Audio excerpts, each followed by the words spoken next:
Hey, what is up, everybody? I think I'm live. Yeah, we're looking good. I've got a big yellow cord in front of my face that I didn't realize because I've got two cameras going. One to have the chat we're going to have tonight, and the other one is to my GoPro, which will be what I'm using for the chat because I can't have my Canon doing two things at once. A bunch of boring stuff you don't care about, but that's why there's a big yellow line across the stream right now. Anyways, I'm going to have Steven and Jon on here in a second from Swelter Cycling in Tampa. Party Size Cycling channel member introduced us. He went down to Tampa for their Bicycle Olympics event. He made a cool YouTube video about it, put out a newsletter, and talked about it on his blog. And he was like, you should have these guys on. They're doing really interesting stuff. So that's what we're going to do.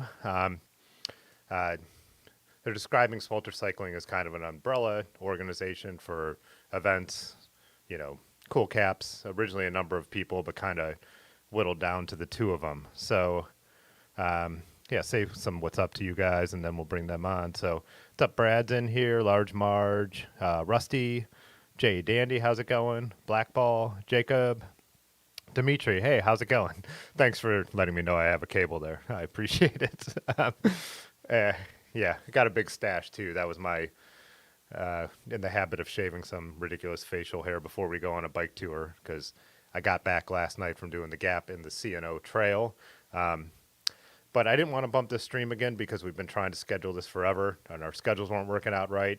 And then, like an idiot, when we were supposed to do it, finally, I agreed to do a photo shoot for my buddy, uh, and he was getting a big award, and he wanted some photos, or a cool award, and wanted some photos. And like an idiot, I didn't realize I had double booked myself. So, anyways, what's up, party size? Just jumped in here, Raymond. What's up? So yeah, let me bring on the guys. We'll do some introductions, and I'll let them describe what they do better than I could. So that's, and then also right away, let me know. I did a test recording.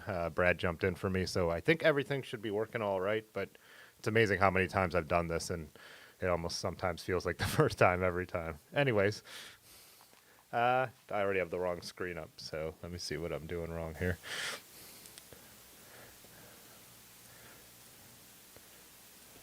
Oh, there we go. All right, what's up? I think I got you guys live up on the screen. We have, it's right, Jon in the corner and Steve in the bottom, correct? Yes, I figured I had that right. I'm like the worst name person in the world, and then I'm reading your guys' screen names and Instagram and handles, and then all my friends use fake names and YouTube, and it just throws me completely off. So anyways, like you guys probably heard me go through the introduction. Um, Steve, would you want to, in your words, describe what Swelter Cycling is?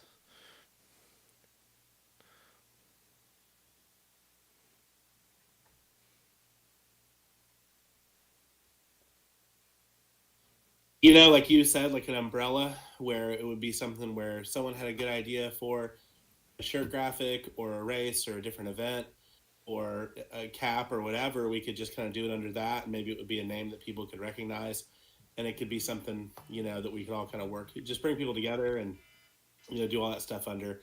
So and it just kind of became a catch-all for a bike swap meet or a new T-shirt or like the bike Olympics and stuff like that, and then uh, I had the idea to do it, and then Jon is nice enough to do all the graphics and stuff because I don't know anything about that. So uh, yeah, just some another dude with a company in his back bedroom, just like everybody else. I feel like. So it's kind of a community building Yeah, thing. yeah.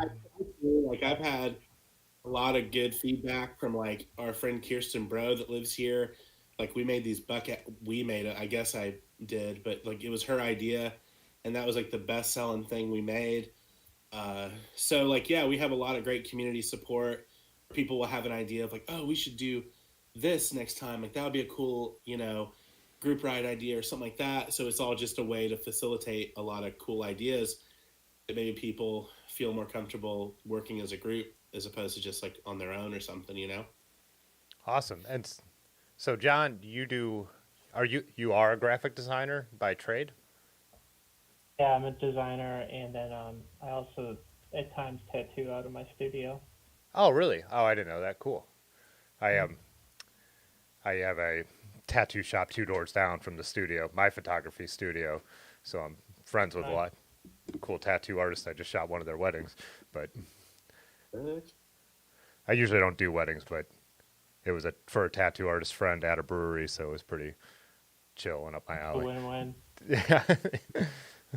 So, anyways, I was really interested. So, said Party Size Cycling went down and visited you guys for the Bicycle Olympics event, which looked like it was a Yeah, blast. it Dude, was a lot Andrew of fun. came down here and had the time of his life. It was so sick. I couldn't believe he was like, all right, all right. We were kind of going back and forth, and I was like, okay, okay.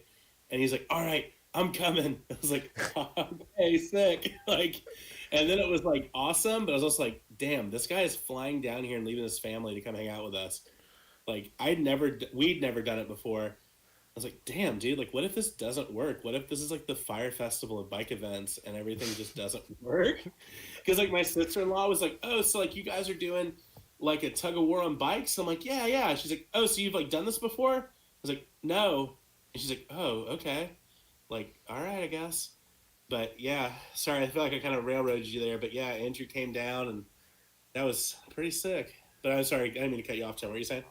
Oh yeah, that's what Oh I was. no, you Oh, Jon, you said yeah. Go. no, it was just a good time. I mean, I went down a lot of friends that I haven't seen.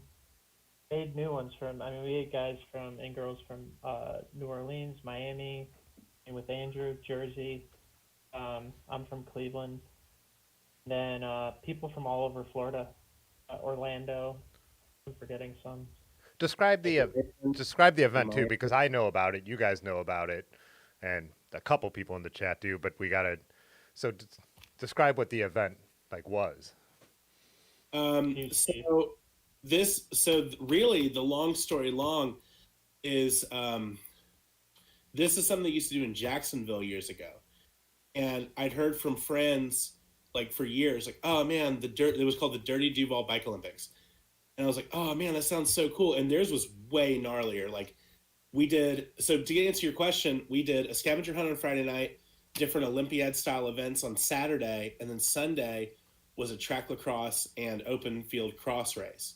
So it was like a whole weekend of stuff, which I've been kind of harping on for years because looking at like the All City Championship, I was always like, dude, that would be the coolest thing if we did a whole weekend of stuff. And I want to give a big shout out to my boy Justin Ramirez down here who does all the more competitive stuff. Any alley cat or crit or anything, that's his department because he's so good at it. I'm too nice to do races. I make them too easy. But I'd been harping for years, like, dude, we got to do a whole weekend of events. Like, we got to do like a whole weekend thing to make people really want to come here and hang out and like really have fun. So, yeah, so Friday at like 4 o'clock to Saturday at noon was a scavenger hunt with like all kinds of different challenges. Like getting a tattoo was one challenge. What was it? There's like, what was some of the other ones? Like ride down some stairs, buy a stranger a slice of pizza, just kind of various, like some were kind of gnarlier, some were a little more fun.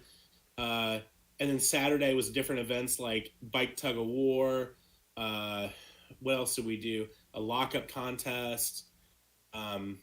We did bike polo. We did so much. We had so much stuff planned that we couldn't do it all.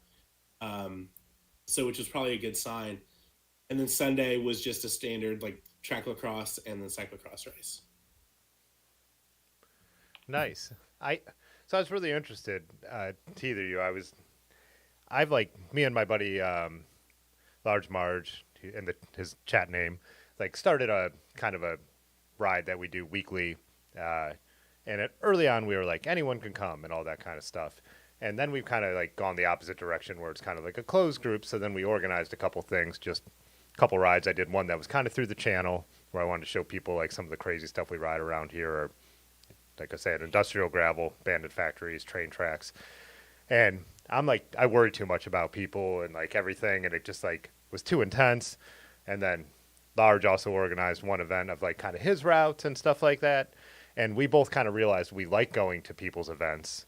We don't so much like being the hosts of events because it's a lot of work and a lot to worry about. So I'm just kind of curious. I don't know what is in the mind that makes you able to do it. Like it's just the satisfaction of bringing people together. Like, are the logistics frustrating? Anything like? Yeah, it's a lot of just satisfaction of seeing people just really have a good time and enjoy themselves. And I kind of just after doing this for a few years can't really help myself if I get a good idea where I get excited about it. It's like for some reason I'll kind of talk about something for a while and then something will be like, all right, I'm motivated, let's do it. Like it could be it could be helping someone else with an event. Like we're working on something in Gainesville, which is a couple hours north of here.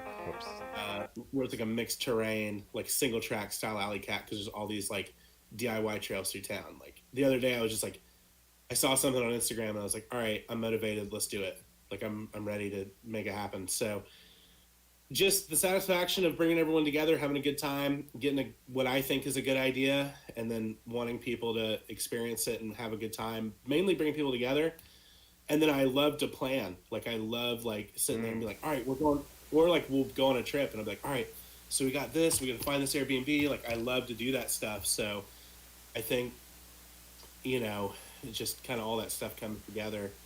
And then to have a fun alternative because we have so much we have legit like road riding and stuff here. We have, like I said, Justin does all those super fun like crits and alley cats that I think it's fun to do something that's a little more just different,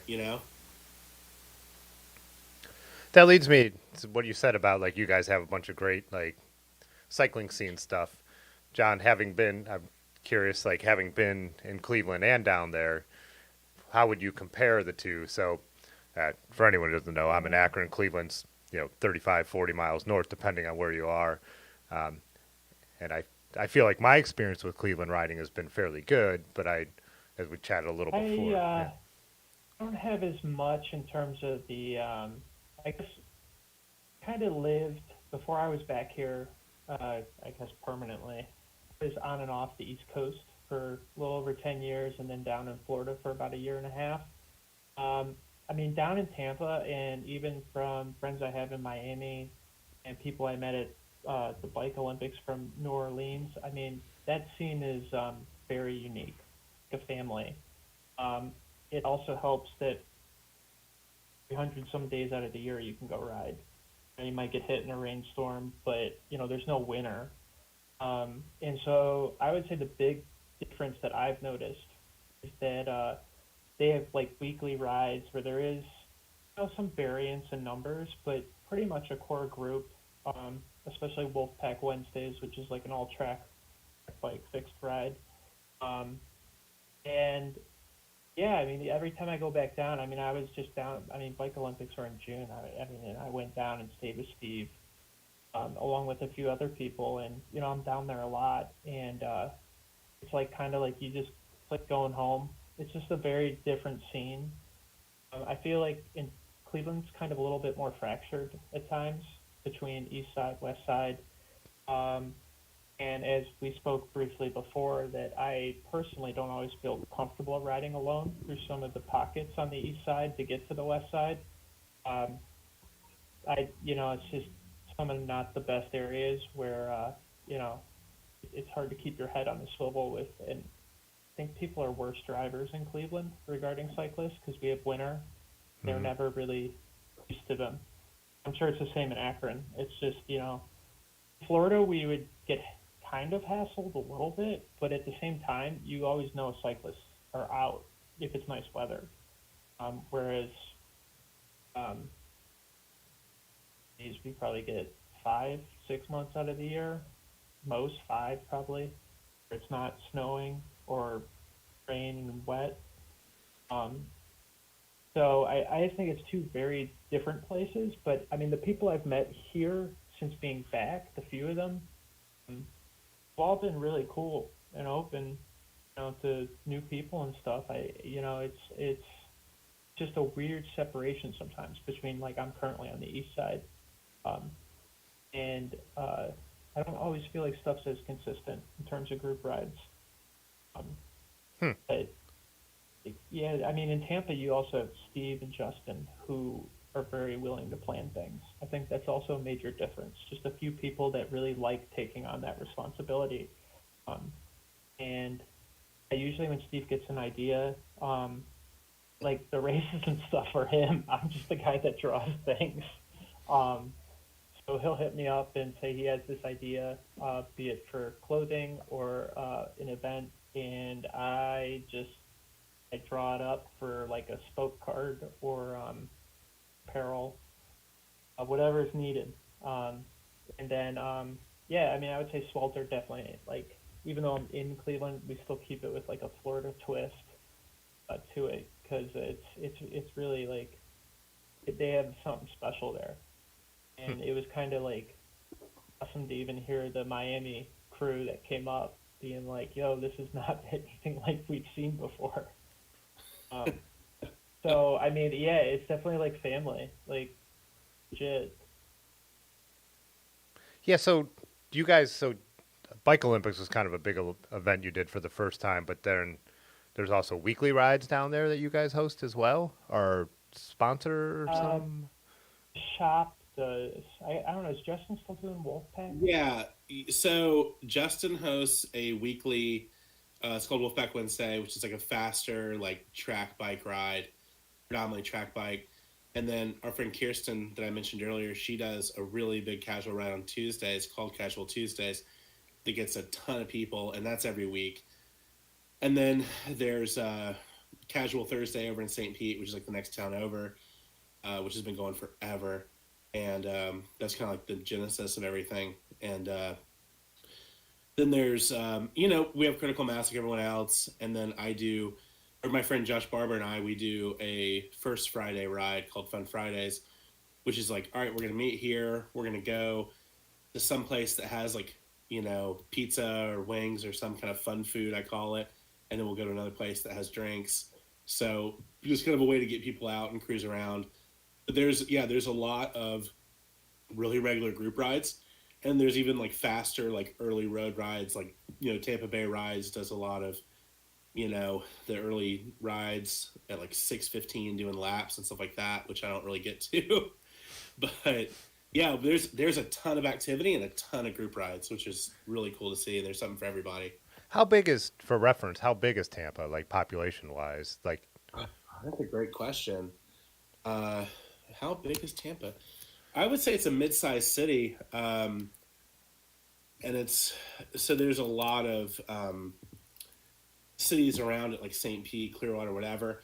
It's like 400,000 people, give hmm. or take. So it's kind of a smaller city, but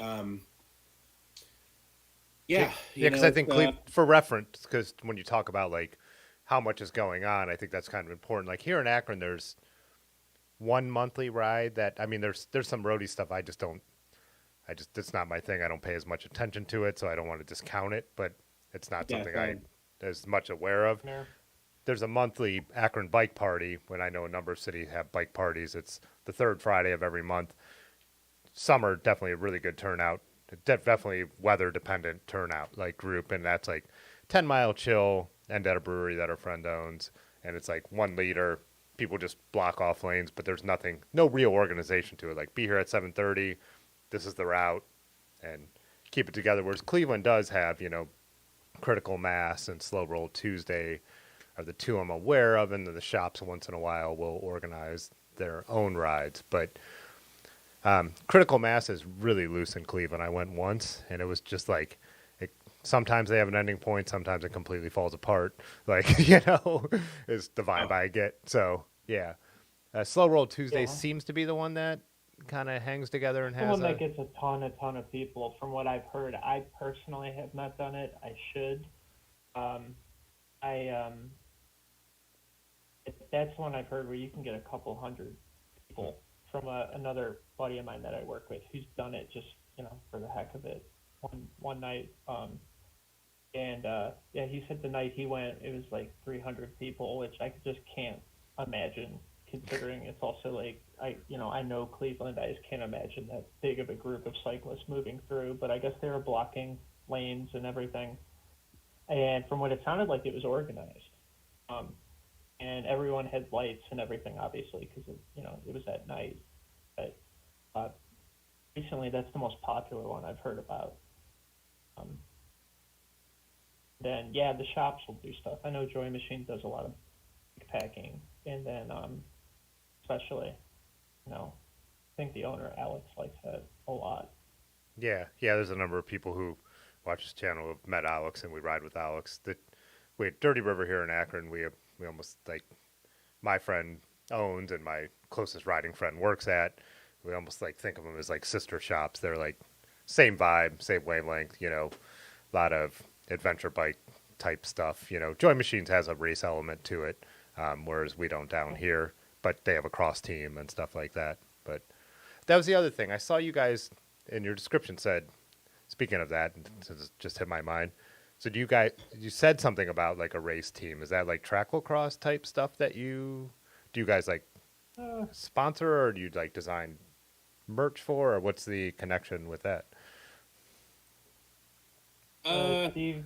that's whatever they want to do, man. We had like a legit, little more organized team at first, and then people got. I mean, honestly, people got better offers. People that could do more for them and give them a frame and things like that. Like Mm, and which is awesome. I mean, that's great. So I was like, yeah, I'd go. I mean, obviously that sounds cool.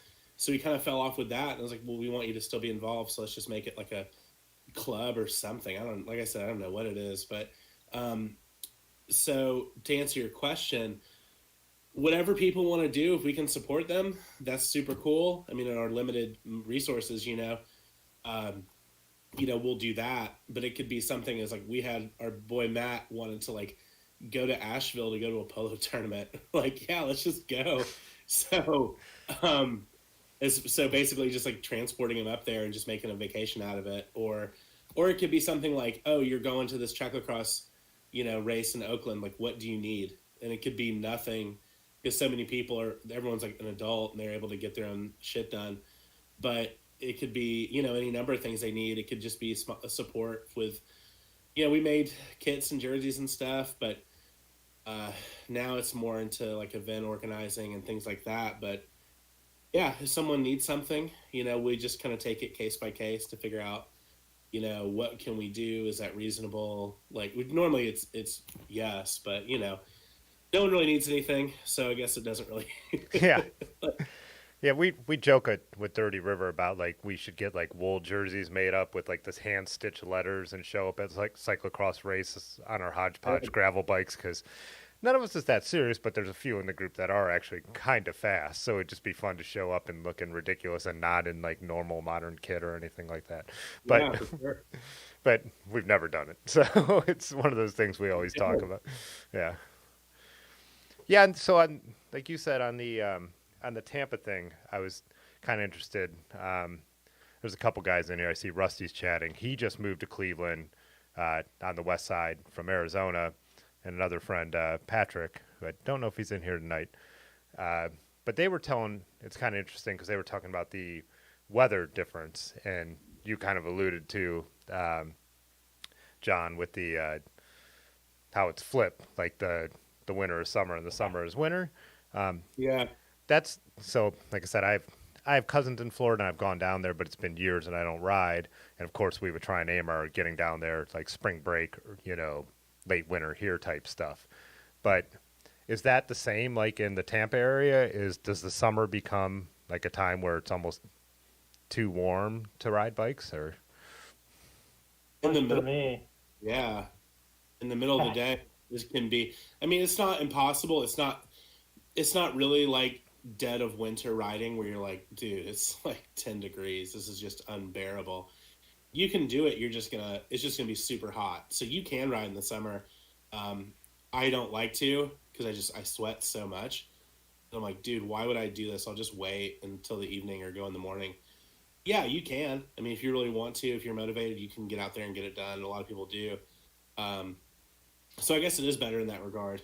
If we're gonna compare, To the true, desert, yeah, or the winter, yeah, yeah, either. where you're just like oil. The difference is like it's so humid that you're just like like sometimes, that to me. yeah, dude, you'll like breathe in air if you're like, So riding, sick. like and you're like, oh my god, the air was so hot. Like that happened to me on the trails the other day. I was like riding Sunday these mountain bike trails. I was like, that was a really like hot inhalation of air. That was gross. Um, but yeah, you can if you want to. People do it. It's wild to see.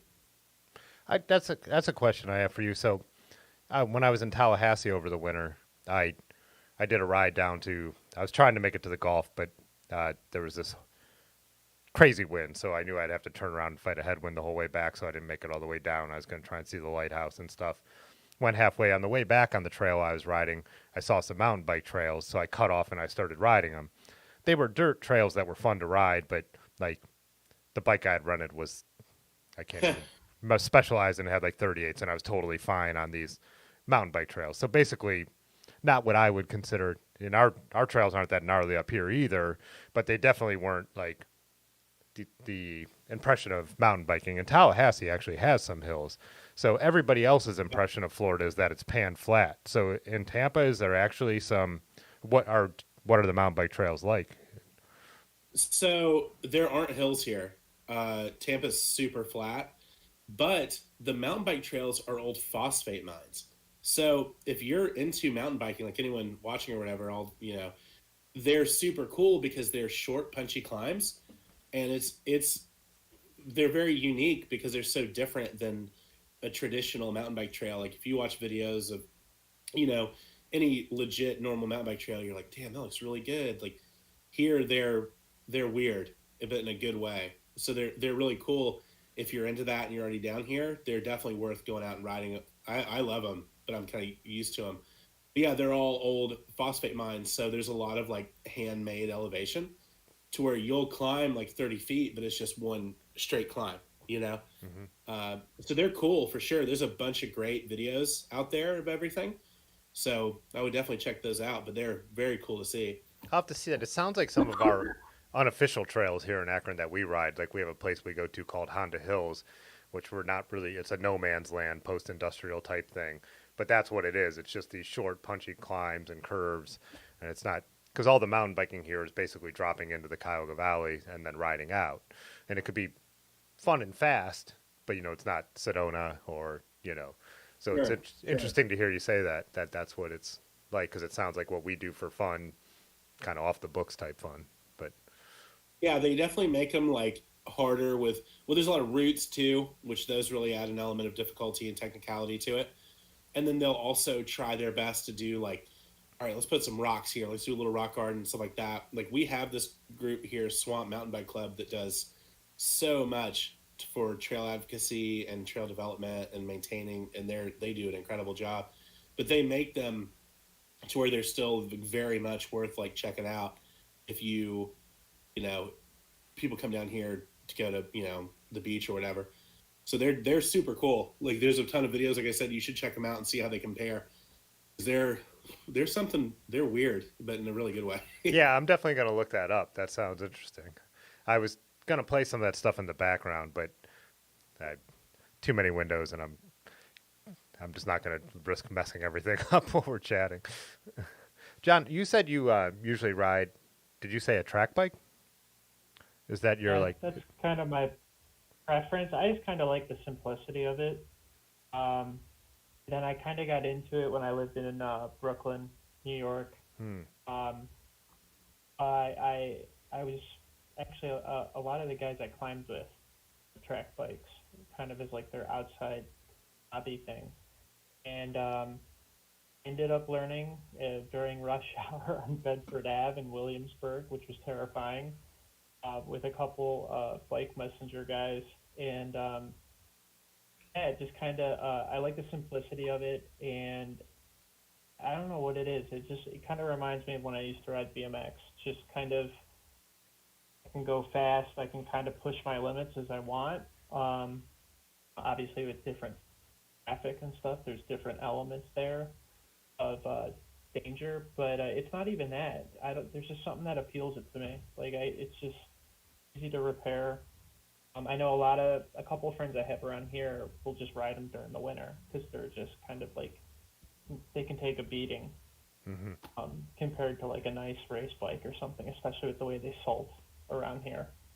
Um, but so like Tampa had a pretty big track scene, um, and those are the people I rode with a lot. Even sometimes I'd be riding my track bike. Like when Steve and I would just go out to ride, he'd have like all the gears and stuff. The big difference here is I definitely have to go down in my gear ratio because like Florida's flat, and here I learned very quickly that what I have running right now is I can't get up a hill. Yeah. It's just too big of a gear. Yeah, I forgot about hills, and I was spoiled living in Florida, and also potholes I forgot about too. Oh yeah, yeah.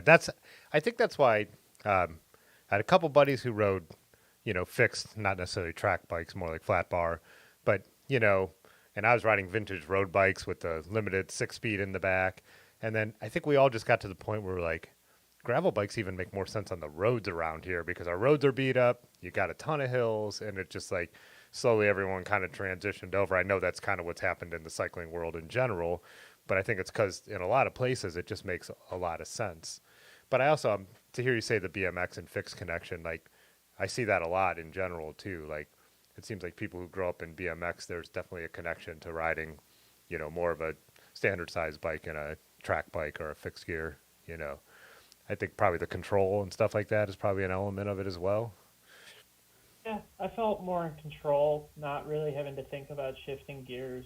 Um, and I don't know, there's just something that kind of spoke to like my creative side as a designer and artist. Just something about that culture that kind of appealed It reminded me of BMX, but also with kind of a different kind of edge. Not quite as angsty sometimes, just Yeah. more like creative. You can't stop. You don't want to either. Yeah. No. What was I think this might be, is this one of your guys' friends who wrote Jorge Webb. yeah. Yeah. That's What our homie here. He has a bike shop called Bike House. he said what I'm hearing if it ain't fixed it's broken. So Yeah, basically. Jorge, Not at all.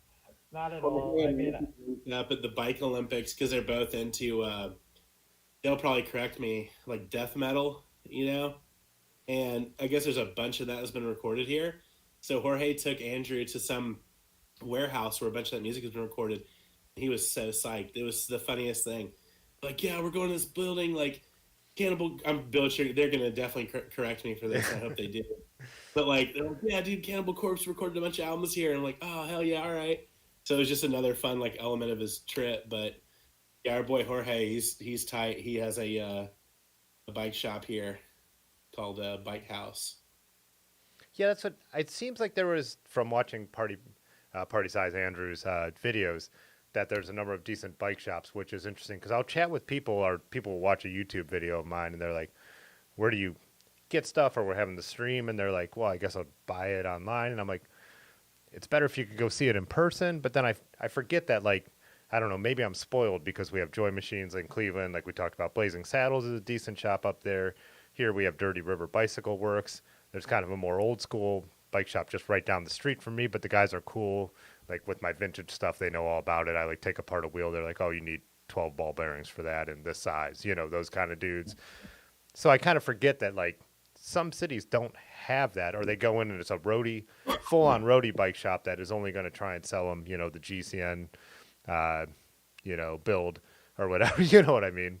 But so you guys have at least one or multiple decent bike shops in We've that got a bunch of awesome shops that are all great, man. We've got City Bike Tampa. Yeah, we're super spoiled. City Bike Tampa is like our hub for everything here. They support so much stuff. The Bikery over in St. Pete is awesome too. Jorge's shop, Bike House, is right here in the neighborhood, Seminole Heights, where most everyone lives in. There's even older shops like University Bike Center that's been around forever. It's up by like the University of South Florida, and they'll have just like every random thing you need like in stock, ready to roll. Like, hey, I need like an 8-speed internal shifting hub. They're like, oh yeah, we got it, no problem. Like cool. Like, yeah, we're super spoiled, and there's a shop for everything, and there's awesome BMX shops. There's awesome like road focused performance shops. There's, like I could really, all the shops here are great and they all work within this really cool ecosystem where they all work together to where it's, you can go to Outspoken if you want like the hot shit, like Roadie bike, or if you want like a new Surly or All City, you can go to City Bike, or we have like, no matter what your feelings are about it, like the Bikery has a Rafa account. You can go get all that cool stuff there too. So pretty tight, that we have all these options here, and they're all like Andrew was saying that too. It's funny you mentioned that because he's like, man, most of our shops up in New Jersey are smaller. They don't have that much inventory. Like you guys' stores are pretty big. They have all this stuff. Like, and it was like, that was an interesting thing. It really made me think like, damn, we are real lucky here, Yeah, that's really cool. And like, when you get it from the people who have collected, or you get it from the shops that are cool and have been around forever and hung on to stuff that they think people might want. Like I got a friend traded me a Campy group set for something, and I went in and I needed a wrench, and like it was like not to Dirty River, but the shop down the street, because I was just walking down there trying to get. They're like, oh man, we sold all the Campy stuff. No one ever looks for that anymore. So you get that.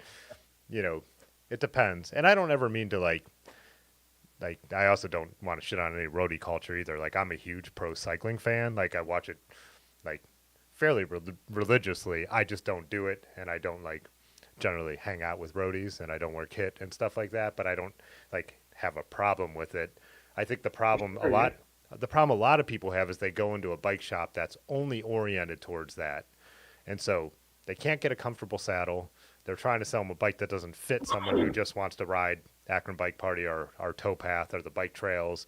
I I think that's really where roadie culture becomes toxic, is when you can't get anything else in the shop in your town because they've only one tracked what they do, you know. So For sure. Yeah, I forget who I was talking about this with the other day. I was like, man, like I think every year people, or all the time, people go into shops and they'll buy these bikes because they're like, oh, that's what I want. I want to go fast. I need that bike, like a traditional road bike. Or they'll see like, I want what, whoever rides, like any pro rider. And it's like, you don't. Like, that's so uncomfortable. That sucks. Like, and I love pro cycling too. I love it all. And I think it's great that everyone's got their, section here, which is so cool. And I think that's not really the case with a lot of places. Like, we've got awesome road rides, we've got awesome everything rides, really. But yeah, for sure, it's weird that people want that bike because it's like not comfortable. It's not fun to ride.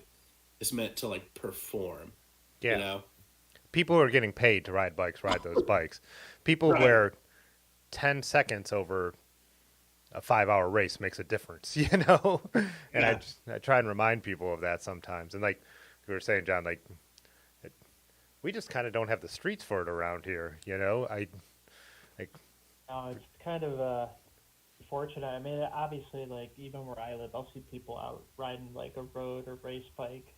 If they look more serious, if they have a kid on, I don't really know. I mean, and I do watch like pro cycling and stuff. I just think for me, it's not really about the racing. It's just I'm always curious what I can do on a bike, in Yeah. a sense. And that's also what drew me to the fixed gear because it's like, there are hills here, like how far can I push it, compared to, not talking like Patrick Seabase who did the Alps, like that's just insane. Um, but I mean, we do have hills here. They're not huge, but I mean, you can get speed going and it's fun. hmm. And I kind of like that aspect to it and just taking it too seriously. It just kind of fuels my creativity. What you were saying about the BMX culture and the fixed culture, I think that's the last few years is what has kind of changed, and I don't think there's a good word for it yet, like because I don't think gravel cycling, it's way too broad, you know, that it takes in racing and all that stuff, but kind of adventure cycling, like they're like it's kind of interesting to see this culture that has evolved with companies like Renee Ers, Ronnie Romance, Ron's Bags, and all that kind of stuff.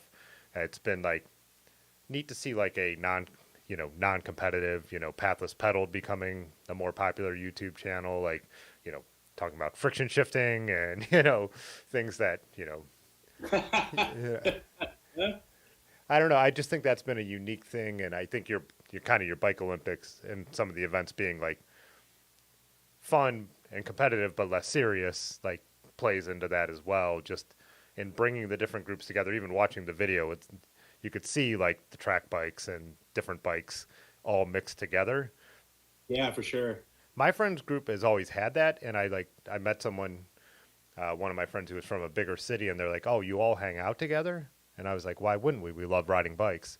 And they're like, "Oh, because you all ride different kinds of bikes." And like that That's was Oh, 6 years ago, and I didn't know that was a thing. That like, yeah, oh, if you're not a track person or you're not a, rumble. yeah. Is Tampa kind of like that? Is the scene pretty blended? Like I said, it looked like it from the video I saw, but Yeah, we're super blended, man. We've got everyone hangs out together, and that's kind of cool. Like what I was talking about earlier with like the super fast, really early road rides where they're like averaging 22 miles an hour. Like that crew has kind of blended over into the casual stuff and the more fun stuff, and then vice versa. A lot of the like track bike diehards are like, yeah, I'm gonna go to the donuts ride tomorrow. Like that's what they call it because they ended with eating donuts. But like it's cool because everything's blended over, where it's been like, all right, well, I'm gonna get an off road, we'll call it, bike, and go check that out too. Like everything, it's we're all down with each other, and then everything blends together too, to where everyone's checking out each other's like preferred, subgenre of riding, like whatever they're into. So we're all super down for each other. I would say 99.9% of the time, like everyone's super cool with each other, and we're all into what each other's doing. So it's rare. It's really cool. I see that happening more and more. I think there's still the diehard roadies who are only roadies, and their thing, and that's fine. And then there's some of the mountain bike people we've talked about, like enduro people who it could be real broy, and that doesn't mean everyone who rides an enduro bike is, but it's definitely an other end of the spectrum. I don't know if you guys even know about enduro in Tampa, but but you know, like yeah, I'm aware of it. Yeah. yeah, I mean, you have the internet, so but yeah, I feel besides those like kind of like the people who stay in their opposing extremes, that the middle is just I don't know, it just seems to be blending more and more, and I think it's only a good thing, you know, riding different bikes. It's like because I go to the mountain bike trails doesn't mean I also don't like riding fast on the road once in a while. Like I don't have a truck domain, but you know, Domani, whatever. Yeah. Dude, yeah, that weirds me out when people are like, "Oh, I just mountain bike." And I was like talking to this mountain biker the other day. They're like, "What do you do? Like, if you're not mountain biking on the weekends?" I'm like, "Oh, I might, ride around town or go do this, like, like ride my Surly or whatever." And they're like, "Oh, no way, really?" I was like, "Yeah." Like I was like, you just," and that's cool too. Like, follow your bliss. But I was like, I don't like, no way, that's crazy. Yeah. It's getting, that's a whole other thing because like there's like time restraints and budget constraints. Like biking is really expensive, so I get that. But I was like, dude, I couldn't imagine just doing one style of riding. Yeah, but we have a lot of spillover. Long story long. Yeah, that's I like to ride my bike to the mountain bike trails than mountain bike, which with a lot in the mountain bike scene is not a thing. You know, it's like there's big parking lots and stuff like that. And again, Yeah. like you said, whatever floats your boat, that's cool. But like to me, I also feel like if I'm always getting in my car to ride my bike, like, am I having any like positive impact on some of the things that I care about, which, you know, could be Yeah. environmental, cycling culture in general, you know, but yeah, we've noticed a couple friends have talked about it. Like we went out to Jake's Rocks in PA, which was great mountain biking, and we only had our gravel bike, so we had to be limited in the trails we could hit out there. We were kind of hitting their, you know, whatever the rating system is, the blues and stuff like that, and Yeah. having a blast. Yeah, Yeah. having a blast on our gravel bikes. But there would be some mountain biker like, "Oh, how's the gravel grinding going?" And it was like almost derogatory, and we're like, "It's going fine." Like, what's we out here? What's the problem? Like, you know, like, I had this older guy. There's these trails here called Flatwoods, which are just that. They're very entry beginner level. They're cool to have. They're the closest trails to town, whatever. And I took my straggler out there, and I'm just like bopping around. They're single track, but they're depending on how rooty it is, it's pretty easy to deal. And this guy on like a full suspension mountain bike was like, "How's that riding out here?" I'm like, "Oh, it's chill, whatever." And he's like, "All right," and he just kind of took off. I was like, but I was like, we were both kind of like tripping on each other. I was like, "How about you?" He's like, "Great." I was yeah, like, "All right, later." Remember the Simpsons episode where like Bart and Homer walk away from each other and they're both like, "Sucker." yeah, It was yeah, like that. yeah. Yeah, it was pretty funny.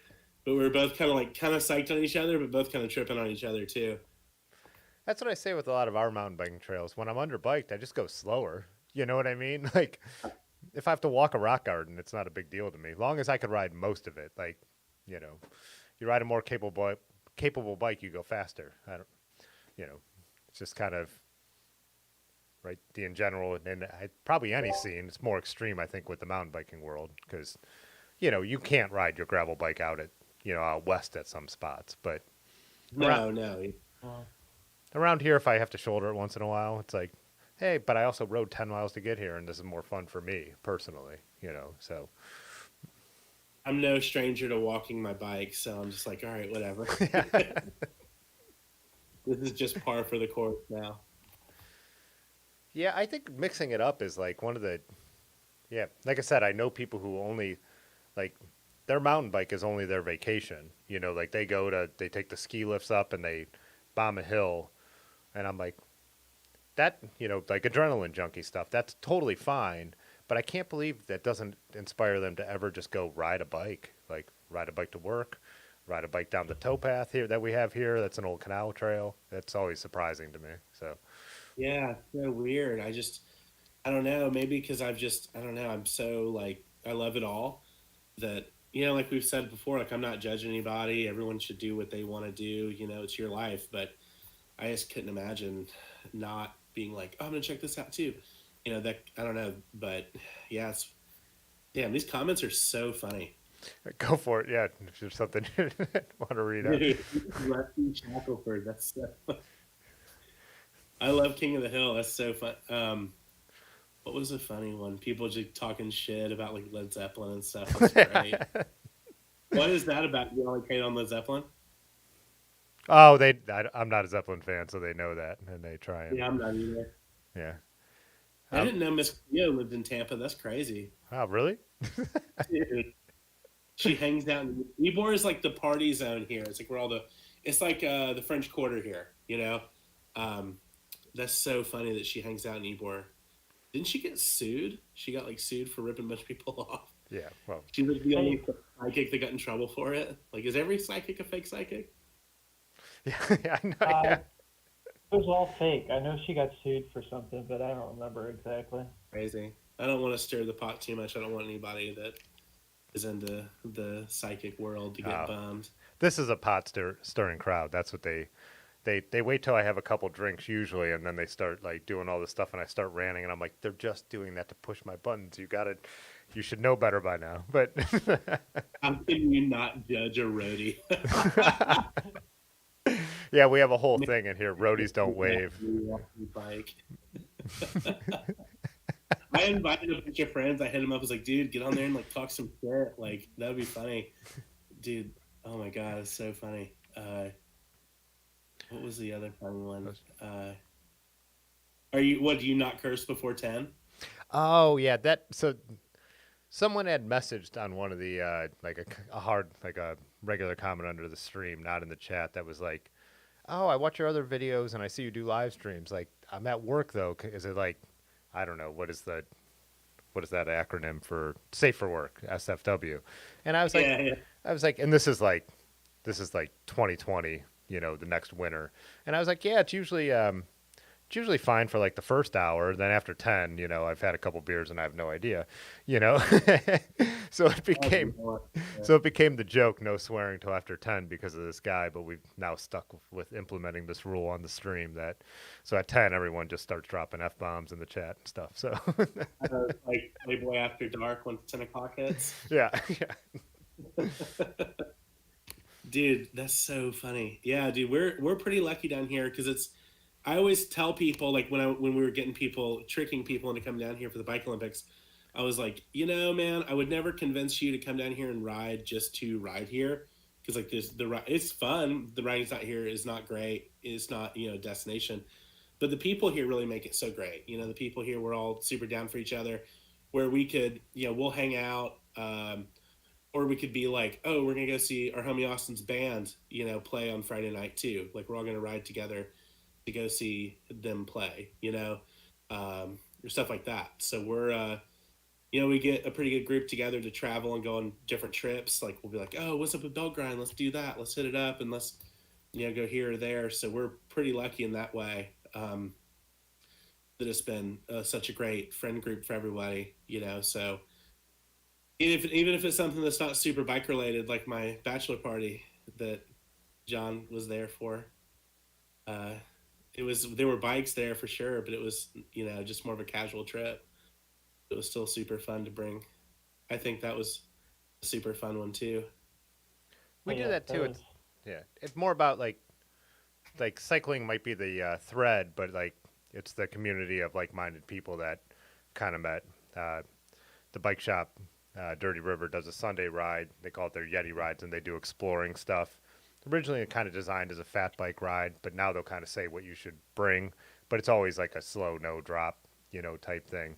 And just going out and having beers and meeting more people, then it's like, then people are like, hey, we should do this sometime. And then if same thing you said, someone's in a band, then it's like, cycling's still involved because a lot of us are still going to ride to the show or whatever, but it becomes much more than that. I don't know. I think cycling is such a great way to have a social scene. Yeah, for sure. Yeah, and it's so funny. I've had like coworkers, so I'm like an office jockey, I've had people be like, oh man, it looks fun to ride a bike, but they assume I'm like out there roadied out, kitted up, like hammering. I'm like, man, I can't really get out there and do that like you do. I'm like, I don't know what gives you the impression that I'm to ride like that. Then I've had coworkers see me and they're like, "Yeah, I saw you out riding with like cutoffs and a t-shirt on or whatever." I'm like, "Yeah." Or they'll be like, "I saw you out riding." I was like, "Well, what was I doing?" Yeah, it's so funny to get people a different perspective, or different idea of it. It's a lot of fun for sure to bike diplomacy. I do really like that's part of what, I feel like that I don't, like, I decided organizing is not my kind of thing. Like, do a little bit of bike advocacy, but just being out there sometimes in kind of regular clothes. Like tonight, I had a couple photos I needed to take, had a 4 mile loop. I have a little single speed that I built up and got the handlebars nice and high, and it's just like when I was riding through downtown Cuyahoga Falls and there's people sitting out on the patio of restaurants, that kind of just an example of like, hey, it doesn't have to be this. My one buddy Kyle wanted to upgrade the bike he had since high school. He's like, do I have to get those shoes and those pedals and all that? And I'm like, no, you can, but if you don't want them, you don't have to. Like that's totally. Yeah, for real. I love the like now there's like an anti-clipping in movement. It's so funny. I remember that being like the like watermark of like, all right, I'm a real cyclist now. Years ago. And now I'm like, I'm just gonna buy these flat pedals. I'm over it. This kind of sucks. Yeah, and again, like, oh, go ahead, John.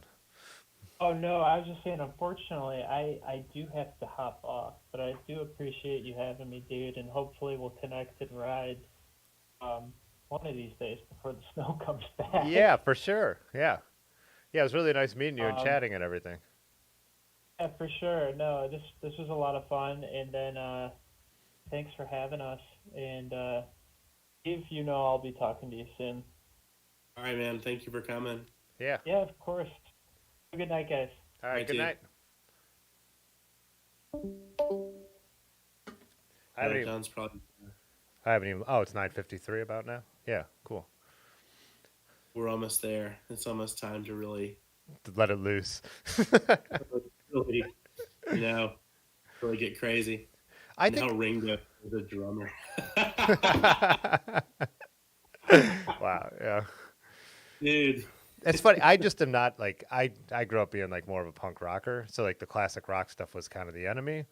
But I love a lot of the '60s stuff, so I'm like a big. Everyone knows I love early Who, but I just don't care about like I think Quadrophenia is one of the worst records ever made. It's like that I've ever had. Someone tried to make me endure. So when I was younger, I'd be in a room. They're like, "Oh, you play bass in a band? You'll love this," and they'd put on prog rock, and I'm like.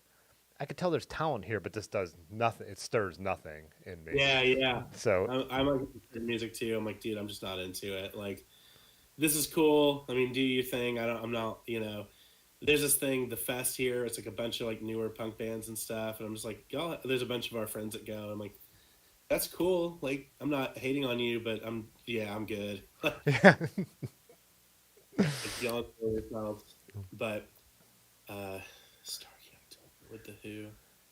That's so funny. I love how y'all are just all like antagonizing each other. Yeah, and Abracadabra Ed, who was on our tour just last week, he just wrote, "We are seconds away from the Metallica conversation." Our buddy Paul Williams, he does a lot of mountain bike stuff down here. He does a lot of promoting for like concerts, so he'll get like Against Me down here and stuff like that. He does a lot of different like punk shows. And he was like hating on the Beatles so hard when that documentary came out with him on Disney. Yeah. He's like, if I want to listen to a bunch of boring old guys, he was just like stirring the pot. It was so funny. I wish he was in here, dude. He would like talk some shit. It was so funny. People were like, dude, it was just the funniest thing is people can't be like, all right, whatever. They had to be like, no way, bro. You're crazy. Like that band rules, That's, I think, the funniest part is not even having the opinion, but getting the reaction, Yeah. When I added someone said like we should add like a music channel to the Discord so we could talk about music and what we're listening to. And the description I put on there is "Let's fight about music" because pedals are the only thing that are more contentious. I think, like joking. That's what I think. What I was thinking about when people start talking about pedals, I'm like, I don't care. Like I made a video about it, and it's actually like one of the more popular ones on the channel. And I was just saying, like, I know I would probably like the feeling of being clipped in. I'm like, I just ride everywhere I'm going, and I have like 10 stupid bikes that I build up, all my rat builds and stuff, and I don't want, and I'm like, I don't want to deal with it. It's just like, it's not an anti-clipped-in thing. It's just like, if I put flat pedals on everything, I could ride my Vans old schools on whatever bike I ride. It's just my. Yeah, for sure. It's yeah, and I rode the double-sided ones for a while, and they're just like the worst of both worlds. Like, that's the problem. I was like, oh, this is gonna be perfect, and that's not the case.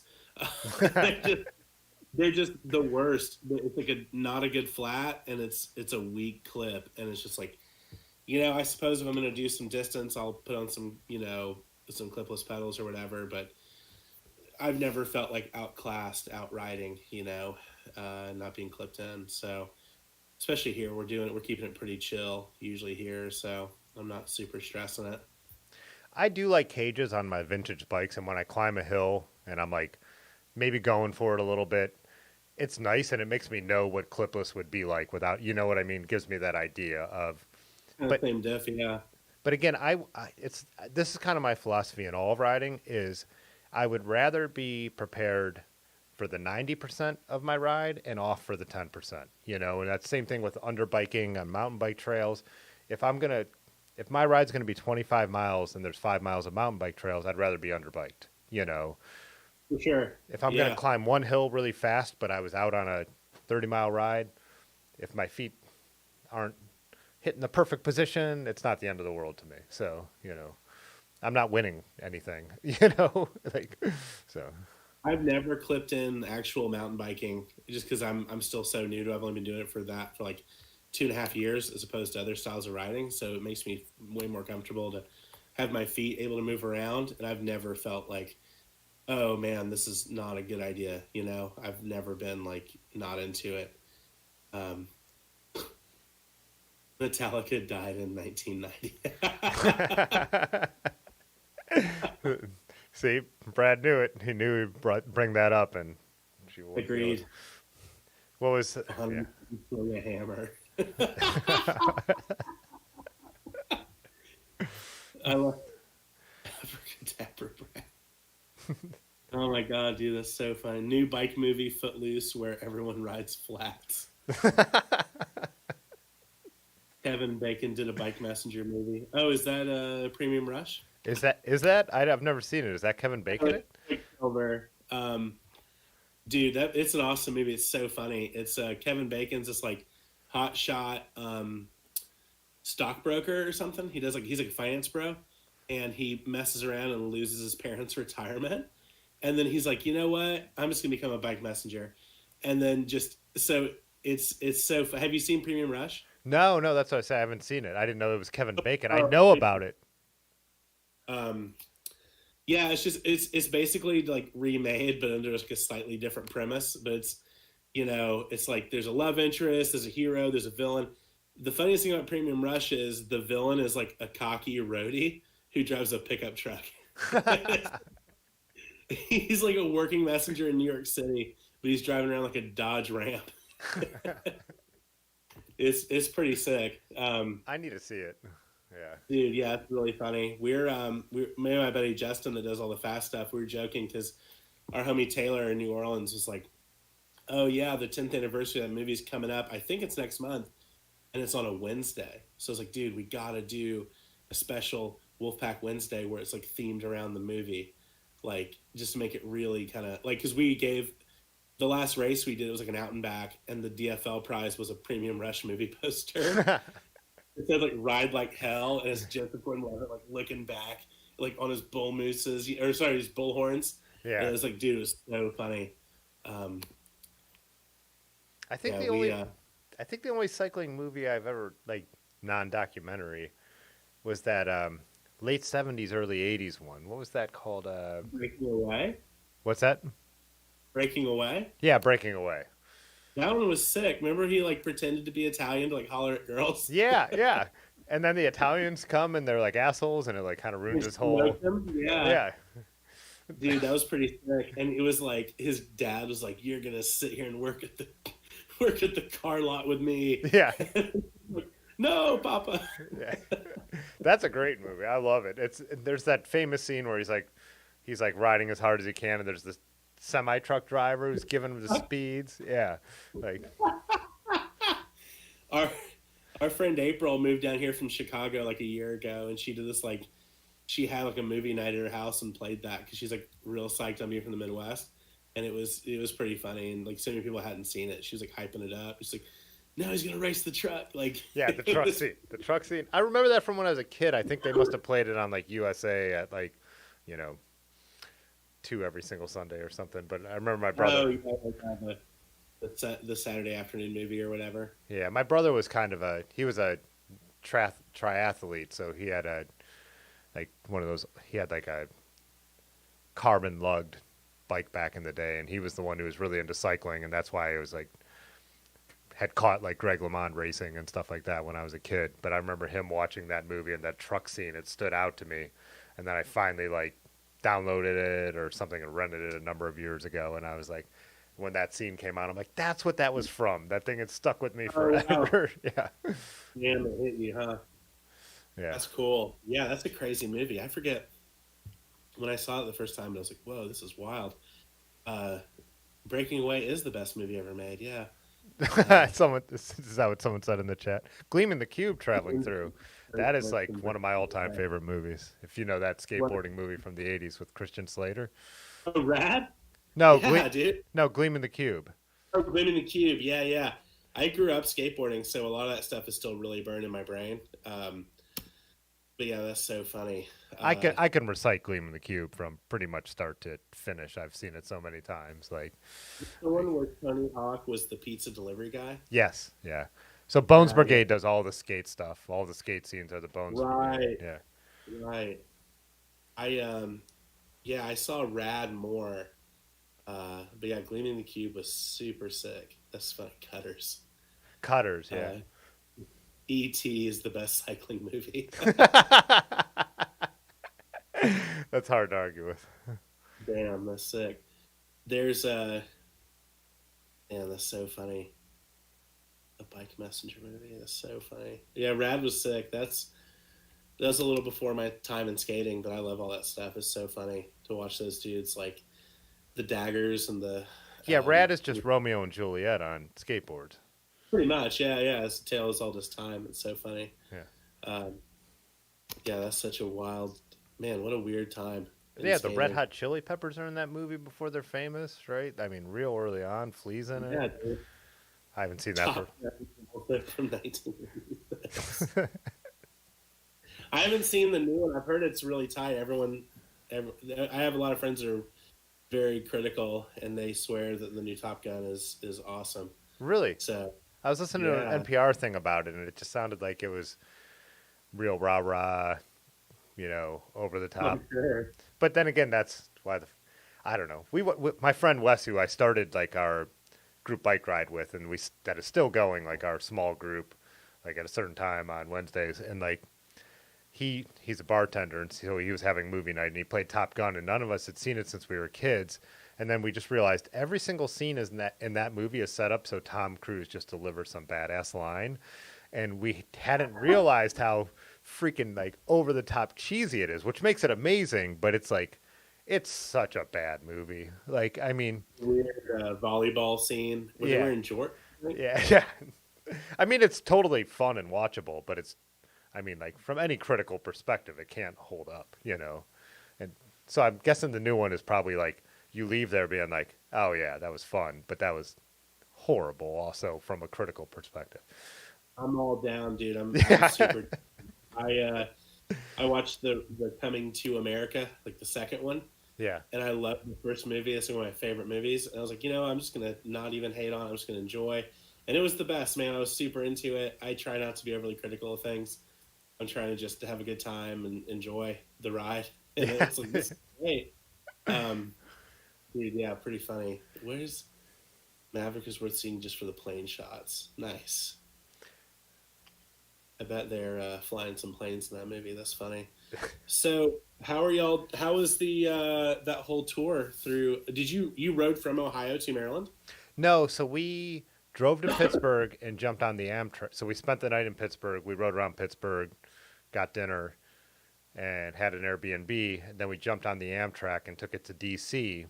spent a day riding around in DC with a friend, and then we rode back the next morning. So we spent 5 days out on 3 days on the CNO and 2 days on the Gap. Got back to Pittsburgh last night and then drove home. So Right. that's like Yeah. the official route is, I think, like 380 miles. We had Airbnbs and side trips off that, so probably rode a little over 400, I would guess.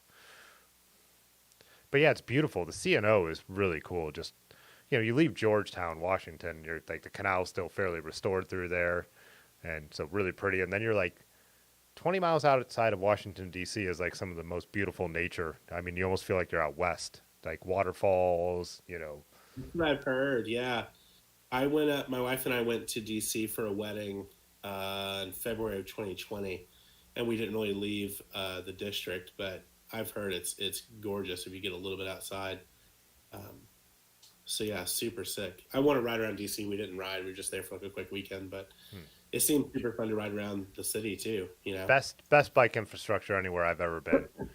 It seemed like it. Yeah, I was like looking at all the bike infrastructure. I was like, damn, look at that, look at that, look at that. All right, so yeah, it seems cool. I want to go back. And all those museums are free too. How fun would that be? Yeah, I know. I want to go spend real time there because my buddy Gabriel, who rides with us, lives there now, and he was like talking about some stuff, and I'm like, unfortunately, this is a bike trip, and he showed me like a little bit of the city. We rode by the Lincoln Memorial, but then he showed us a couple little other paths and stuff.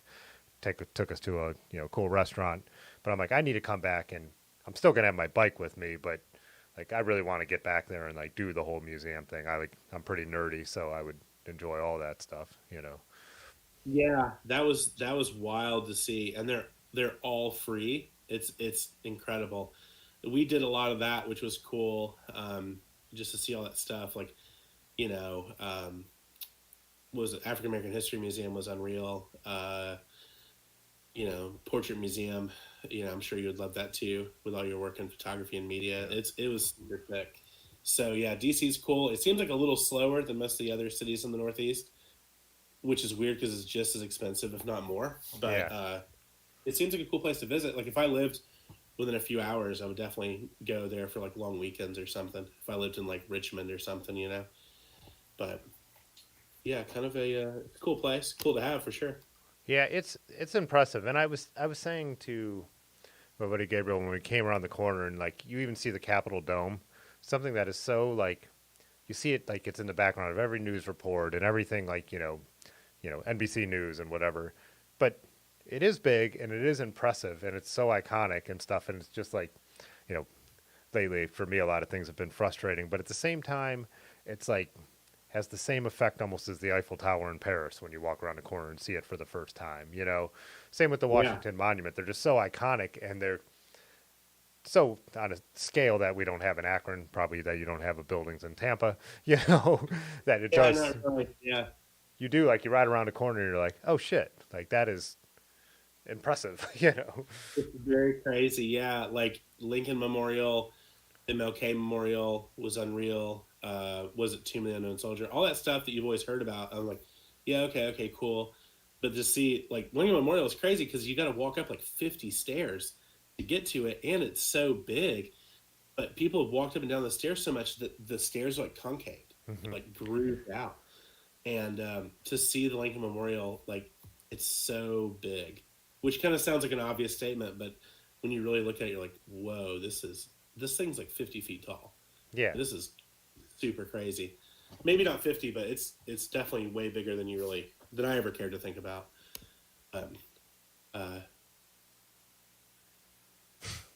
It's not free from the public tax dollar. Yeah, true. I almost said that. Yeah. I guess it's not free. The tax dollars pay for it, but whatever. Yeah, but people I don't know. That's one thing having just taken the Amtrak, and it's such like, once you're on the train, like train travel is such an enjoyable way to like travel. Like the space you have, there's a cafe, you can move around, the bathrooms are downstairs. Like just in this year, Amtrak's still recovering from the peak of the pandemic, so they haven't put everything back on. But like there's like the viewing cars where you sit facing a giant window and you're just, and then like, but it's been tried, Amtrak has been tried to kill, Congress has tried to kill it almost since it was created. And they're like, it doesn't make money. And I'm always like, do your freeways make money? You know what I mean? Like I-77 doesn't make money. You know what I mean? It's one of those things where you have to remind people. It's like, again, yeah, Oh, museums are different. Schools are different. Maybe train travel doesn't have to break even or make a profit, you know, because your roads don't.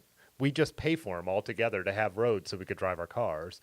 That also applies to other things in life, like bike lanes like and the post office, like yeah, remember when they were not the former president was complaining about the post office, and it's like it shouldn't have, or libraries, like they shouldn't have to make money. It's a public service. yeah. It's an agreement that we all chip in so we have these things. That's what taxes do. Again, like no, the museums aren't technically free, but any road you drive down isn't free either, you know. Yeah, that's socialism. What is Acela? Rick Urban asked. Oh, that is one of the. I think that's one of the Amtrak train lines. I think ours is actually. Oh, I think ours is actually the Capitol or something. We're looking for next year because we want to do something a little different. There's the Empire Trail in New York, which takes into account the Erie Canal Trail, and then at Albany it splits and either goes towards Canada or down to New York City. But there's also an yeah. Amtrak that runs along that route. So we were thinking of, maybe we drive to Buffalo and jump on the Amtrak and take it one way and ride back, which to not have to do an Nice. out back or have like your car that involved, is such a great way to do multi-day bike bike rides around here. Where, in Colorado you could do some big loop or something or. That's wild. I wonder. Yeah, how was it bringing a bike on there? Were they pretty chill about it? Yeah, so they have. So this one is very. This is a popular bike packing route, and for the train, so they have a whole car for it. So you pay a little extra on your ticket, but then when you get there, like they let you get on the train first, and you basically hand it up, and they have hooks and hook up the bikes, and you get off, and they give you your bike back. So it was really cool, really simple. Damn, They that's cool. Like the BART in San Francisco. That's awesome. Yeah, I guess they just put this train car back on, and they were like, so during the pandemic, you had to box your bike like you were flying, basically, which wouldn't be ideal. But now that things are getting back to normal, or people are getting back to normal, they're doing it like the norm, like where they have a dedicated car for it. So Yeah, that's cool. That sounds amazing. I want to do that. Just anywhere really. I haven't taken a train in forever, but that's awesome. I've seen some where they like encourage it, like yeah, we have infrastructure for a bike on here or whatever. And some they're just like no, but then that's just down here, so I couldn't say about how it's running up there. But that's super sick. I think on the Yeah. normal East Coast corridor, like people who are like really commuting and stuff, there's a couple bike spots on each car, but it's not like this train where they know people are going for this specific purpose, so they have the train car for it. And I think it really varies between train line, like the line you're on, what they're doing. So you do have to look up the details. So you can't just jump on anything and plan for it. But Yeah, yeah, that's cool. The whole train thing is such a cool thing because we don't have it as much here as they do in like the Northeast, of course. True of many parts of the country, but like, dude, when we went to Philly, um, it was so nice because this is such a cool city. But you can ride that SEPTA train like 10 minutes and you're out there. You know what I mean? Like, whoa, look at all these trees. We're like out in the cut. It was the coolest. Like I'm gonna go back to that Philly Bike Expo in October and hopefully get out there a little bit. So that should be pretty cool. It's like kind of a birthday trip for my wife because her birthday's right around then. But just a little side trip. So a present for yourself. yeah, we'll be psyched about it. I went to Philly. Rick, who's in the chat, who asked about the Acela. I went and visited. Well, I was going out to Philly with a buddy of mine to see a concert, and then since Rick, we've got to know each other through like this stuff. I'm like, we should ride one day. So we spent like a whole day. He showed me all around the city on bikes, and then the trails that go up like their old canal and river, and it was a blast. I loved Philly. It felt a lot like New York, but without quite the intensity. And then just the trails that you're able to get on so easily from the city. It was great for riding. Yeah. So, Yeah, it feels like New York, but without what? Your audio cut out. without the like super intensity, like New York, you just always have to be on your toes. Like I just didn't Philly felt like it had that kind of scale without that kind of like you could still stop and take stuff in. You know, you didn't have to like step in a doorway and kind of, you know. Yeah, Philly's really mellow. Like I went into it wanting to like it because like my wife grew up there, her parents are from there, like grandparents, the whole nine. So like I really wanted to be into it. And then I went and I was like, man, this place is great. It was like best of both worlds. It's like a big city, it has all the convenience and like the public transportation and everything. But people are mellow, you can hang out, it's relaxed, it's really cool. So that definitely super fun. Like if it wasn't for the winters, I could be down to live up there, but it's too cold for me, man. What are the dates of the expo this year? Do you know? I think Halloween. It's a couple days before Halloween. Because yeah, Rick went to it last year, and I was watching some Terry Berenson, a YouTuber. I was watching him Twitch stream it live, going through there, and then I saw Crust was there and stuff like that. But yeah, I think we'll be out at. I think Nutmeg is like October 22nd, and It's the that's weekend before. Andrew was saying, yeah, because we were kind of talking about like, oh, like he was like, well, you could come up and do Nutmeg and then go to Philly Bike Expo, and I was like, oh, that's too much, like, to be up there for that long. But all that Nutmeg stuff looks so fun, man. Like I would love to do that. If I don't know, that's a tough decision to make. Maybe like alternate it next year and do that instead. But yeah, their whole scene up there is very exciting. Yeah, thank you, Andrew. It's a week after, so it's Nutmeg and then Bike Expo. But see, I couldn't swing it. I have a gig on the 28th. oh, word, yeah. The is it the 29th and 30th, something like that. That's what it'd have to, because I think it's a Saturday and Sunday, and I have a Halloween thing I shoot every year which is on the Friday, so that's 28th. Yeah. Yeah, word. Well, that it'll be cool, man. I'm excited to go. Just kind of get back to Philly, hang out with Andrew, and taking the Bike Expo kind of dork out. Sounds fun. Yeah. Why not? And then go do some other stuff too. Like go check out more of the city that I haven't seen from last time, and I'm sure there'll be some fun stuff going on. And just hanging out. Sounds super tight. So, you won't be able to make it though. Yeah, the cool thing about the Bike Expo, it seems like, too, people organize a lot of rides around it and stuff like that. Small ones, big ones, just, group rides, company rides, shop rides. I would, maybe, like you said, something like, I can't do that this year because I know I have to work on that Friday, and then I'll be at Nutmeg over the 22nd. And Nutmeg's a hike, even from here. I mean, not like the hike you have, but like, obviously we want to drive with all our bikes and stuff like that. It's not that close. We stopped in Syracuse, New York, and spent the night, just to break up that trip out there. So, I think. Yeah, that's far, man. That was something else that kind of like, I was like, man, I'd have to pack all this camping stuff, and like, it's pretty cold by that time. Like, it could definitely be doable, but it's like, man, that's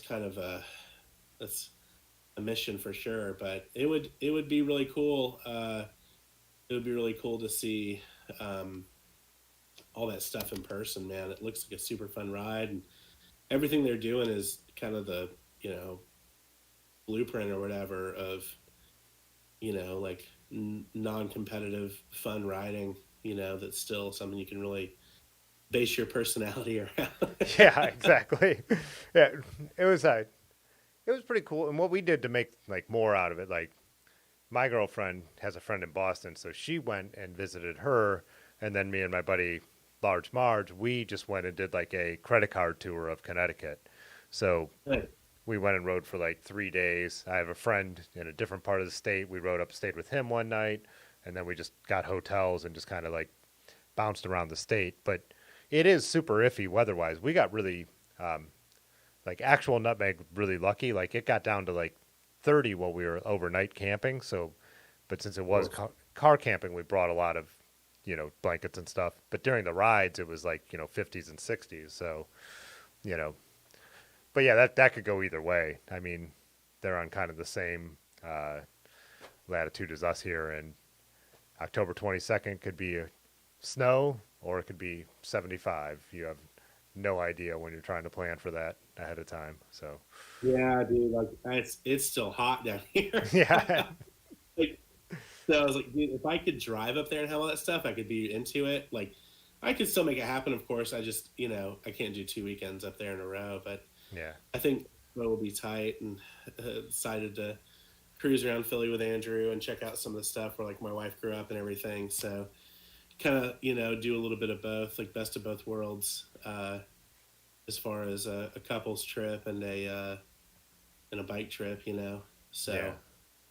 I'm really trying to ham it up. So Yeah, yeah, flying does change the dynamic, especially for such an extreme weather. You know what I mean? Like it could be so different. You know what I mean? From day to day, even. So that makes it a lot harder to deal with. You know. yeah, for sure. It'll be fun to be up there in March, in like fall for sure, because I've never been in the Northeast in the fall, so that'll be cool.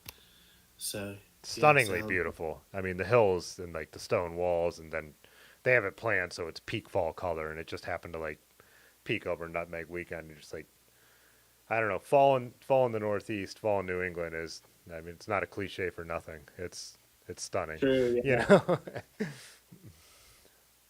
for sure. How funny. What is Brad is hitting on Rusty? Yeah. Oh, they're asking about one of our buddies who's the one who he lives down in Central Ohio. We met him at Nutmeg. Well, we kind of all he came up here and we all drove together. He was doing. They're talking about OTET, which is Ohio to Erie. So there's a route between Cleveland and Cincinnati, and it's kind of a combination of trails and with Wow, some gnarly. really well thought out road links to make it work. And that's what we had done. Like this is 4th of July weekend. That's what we had done the last 3 years. He was out there trying to do that, but they ended up having to bail because of some mechanicals and then weather, I believe. I wasn't here, so I don't know what the weather was doing. But yeah, he's like kind of the OG in the stream. I even have him set up as a moderator. So it's one of the Crazy. first nights he hasn't been in here. So Man, that's such a long ride.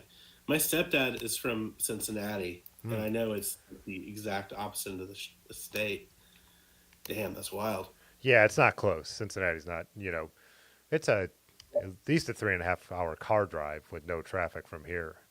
And so from Yeah. Cleveland, it would be over 4 hours. So, but yeah, so what we did the first 2 years is we just rented a full size pickup truck. So back when you could rent cars one way, we would do the ride, and then we would spend the night in Cincinnati, and then we'd throw all the bikes in the back of a pickup truck with a full cab and drive back up. And it was a really cool way to do it. But last year you couldn't get any cars, so we had a buddy drive us down, and we just paid him for gas, paid him some extra money, and he drove us to Cincinnati, and then we rode home.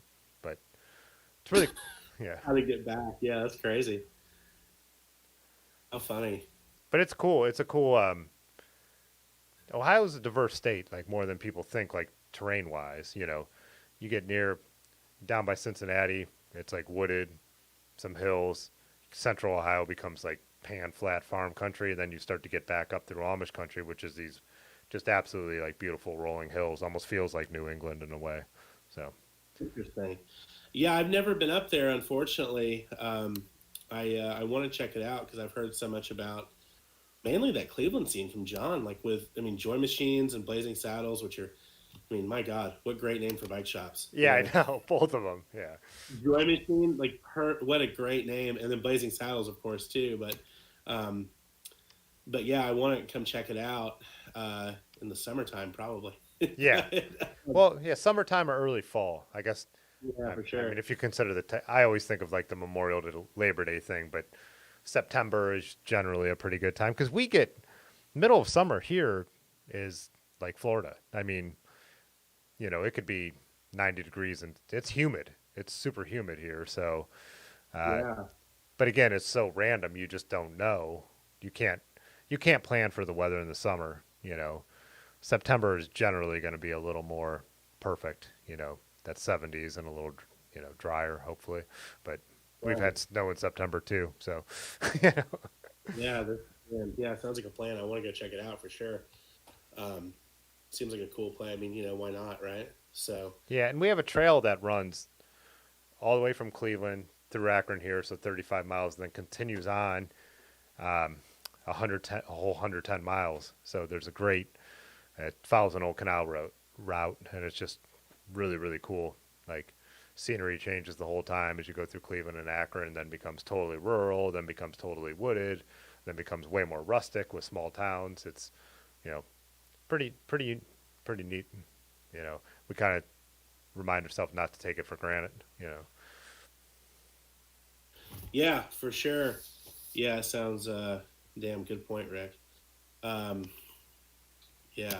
Uh, yeah, it seems like a beautiful place. I want to go check it out. I mean, because it's diverse, maybe like Florida, from the north to the south. There's so much different terrain and scenery and everything. So, yeah, sounds like a plan to try to figure something out with John.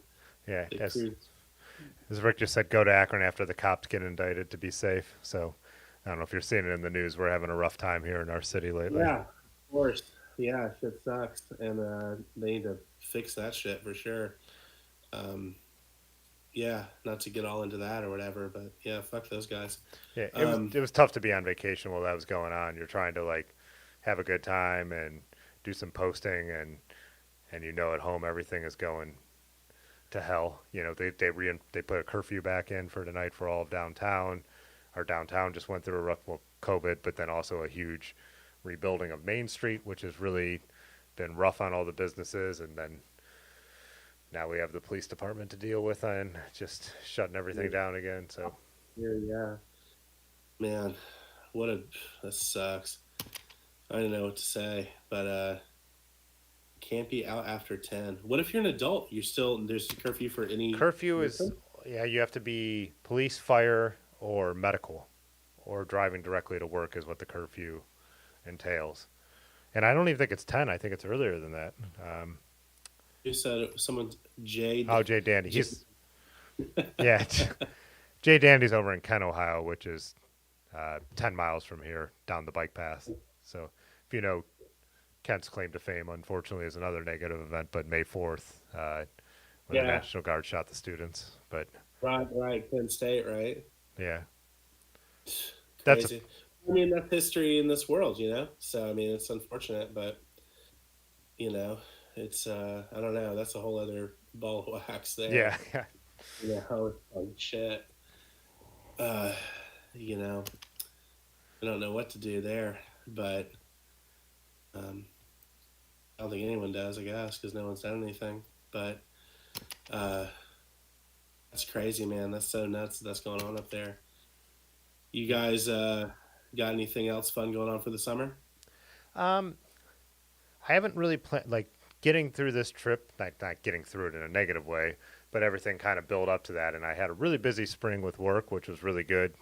Like a lot of business came back around and stuff like that. So I kind of didn't really plan too much else. But I have a big trip, a work trip. I'll be in Detroit for a week, but I'm going to drive myself so I can have my bike out there, which should be fun.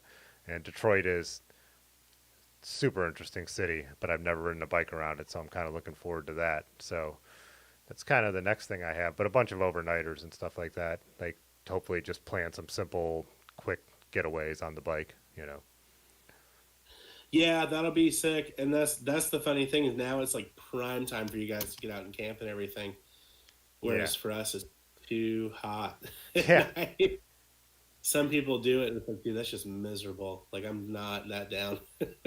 Yeah. How, with the rain situation, I remember like when I would visit my cousins in the Orlando area. And so like the beaches that are close are like Daytona and New Smyrna or wherever. So I'd be like Yeah. driving out to the beach and it'd be raining. And I'm like, oh, it's raining. And they're like, it won't be raining by the time we get there, you know? So it'd just be like that hour shower or half an hour. And I think you said it rains almost every day in Tampa in the summer. In the winter, is it the In same? the summertime, the winter is dry and super nice, but it rains, I would say, everywhere in Florida at some point in the day in the summertime. It's going to just dump for like 30, 45 minutes, maybe an hour. And then it's just done. and there's times when it'll be raining in one part of town and dry in another. It's super weird, and it's like this subtropical kind of deal that we have down here.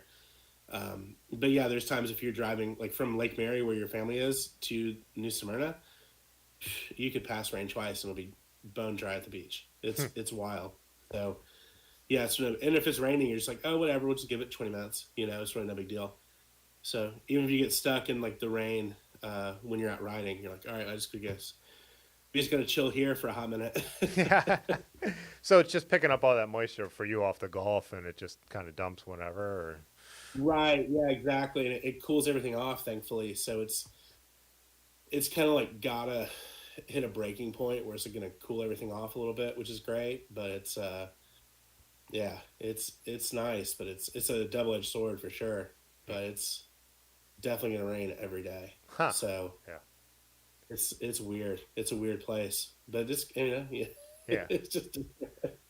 But then you have that winter that is not this winter. Like we adapt and we ride in the winter now. I never thought I would, but I have looking over my old truck, I have studded tires on it, and this winter was really tough because we just kept getting dumped on, and if it just builds up too much, there's nothing you can do really. But in general, Yeah. like it'll snow and then like it'll get packed down and you go out and ride it.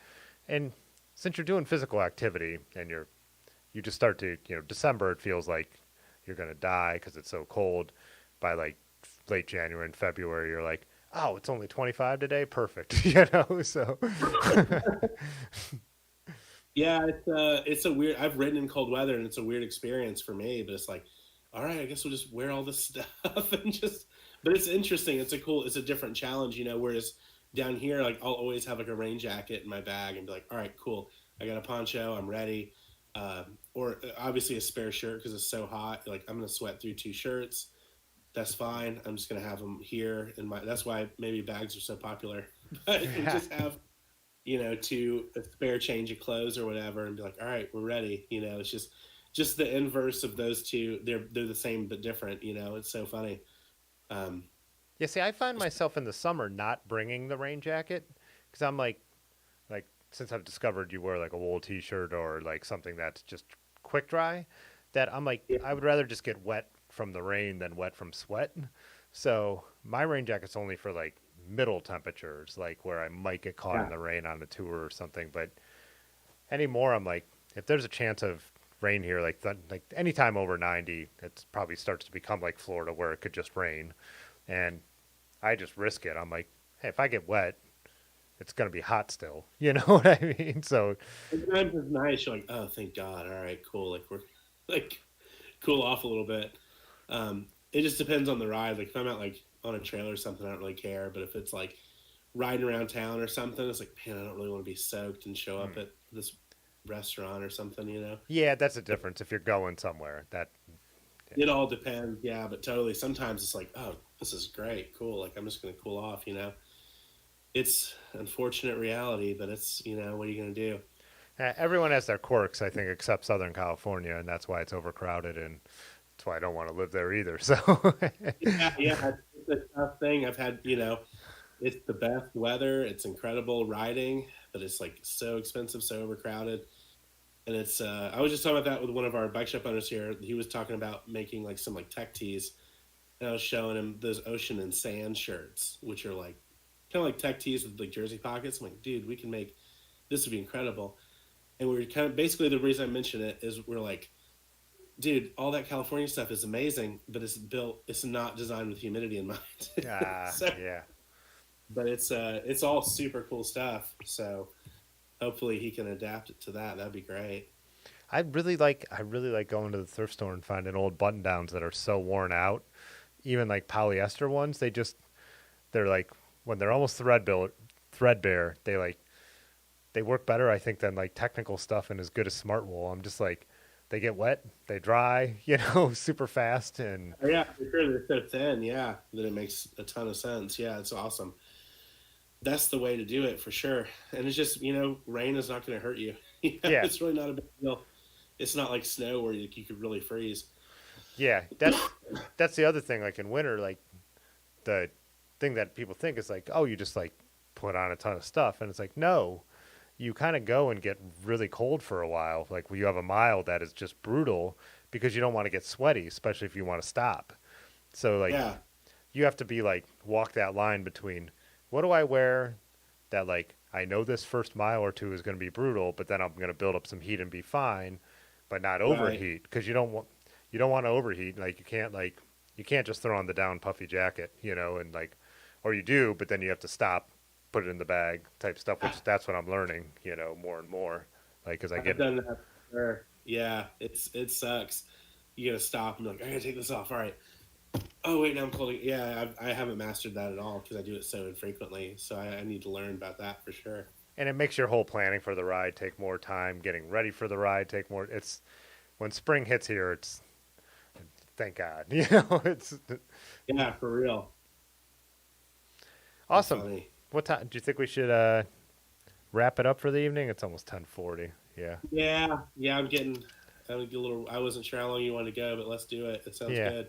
I'm getting a little sleepy. I'm glad you came on. Like, and glad John came on as well. It's fun to have a chat. I just one of the things for me, I love learning about different places and different cycling culture, and just then also chatting with people who seem to be like-minded.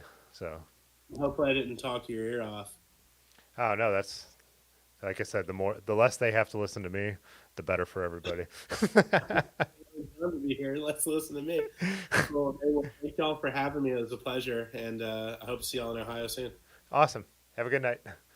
All right, everybody. Peace. Thanks for coming. All right, back to the orange cord. I'll catch up on a couple comments, say what's going up on with the channel, and then sign off as well because I didn't take a break and I'm gonna hit the restroom. But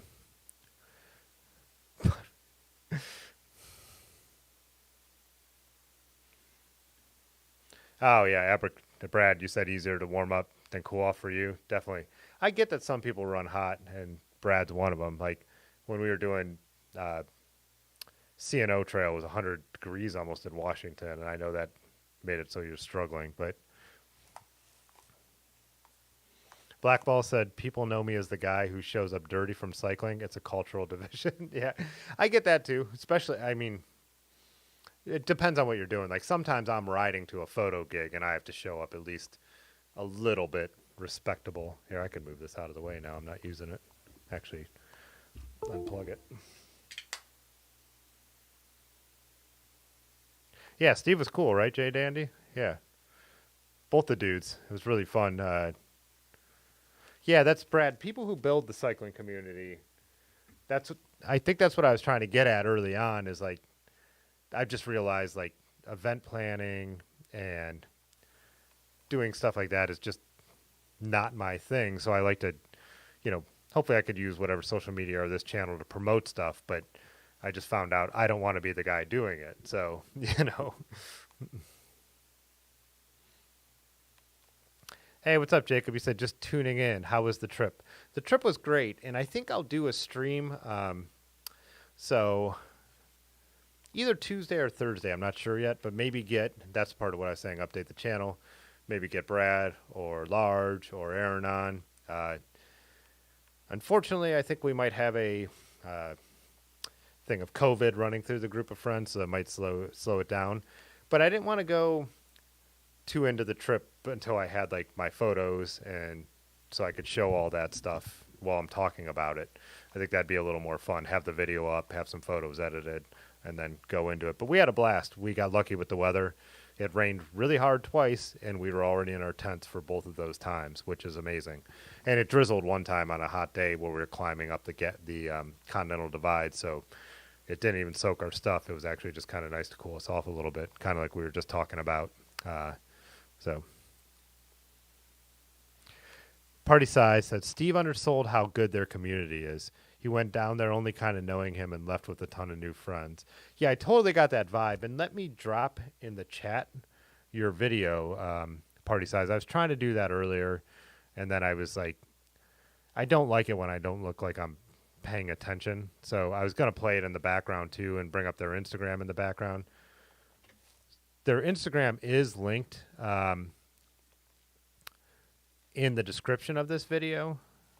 So if you want to check out Swelter Cycling some more, click on that. It seems that's, they have a Facebook page too, but I think that's kind of where they're communicating through, like organizing through. But there is that link I just dropped is Party Size Cycling's video about the bicycle Olympics that he flew down for. And then I think I have the Instagram pulled up too, so I'll just drop a link to that as well if anyone wants to check it out. If I could get to the right window.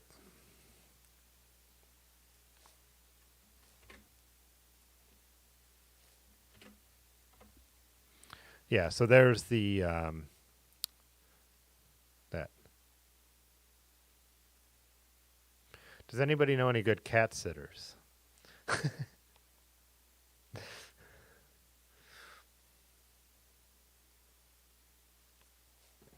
I love cats, but you're also nowhere close to. Well, I guess if you were at home, TT, you wouldn't be that far away from me. But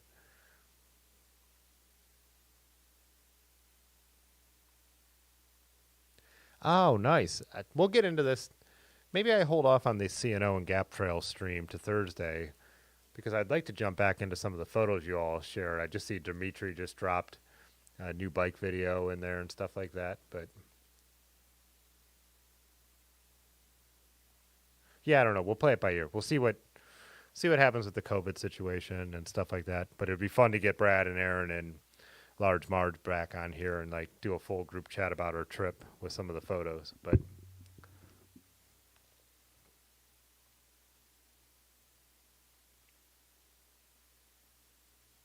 oh, Leo Rogers came out to the scene and ran some of the rides they still run. Oh, that's rad, Party Size.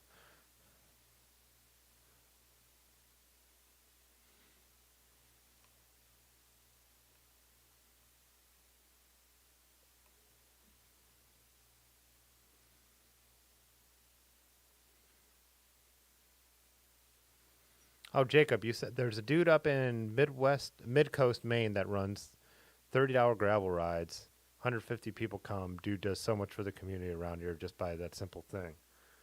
Yeah, like I said, the organizers are just they're the people that, you know, I've met so many friends from showing up at just different events that other people organize, and I'm so thankful for it. You know.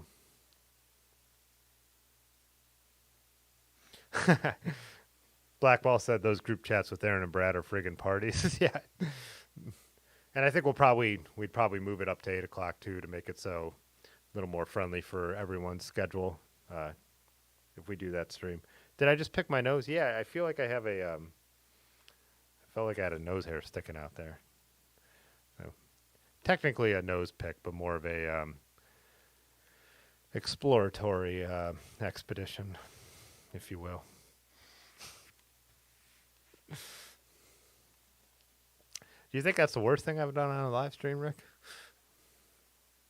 Sorry again, too. Like I always say, when I have guests on, if the conversation's flowing, I know I'm ignoring the chat. So anyone I didn't say what's up to, obviously no offense. If you guys asked any questions we missed, I just, as you can imagine, trying to like click all the right buttons to keep everything happening right, to have a good conversation, it just becomes a little more difficult. I have a hard time paying attention to the chat. And Pudgy's not here, who usually does a really good job of managing the chat and answering questions that people have or pointing people in the right direction. So,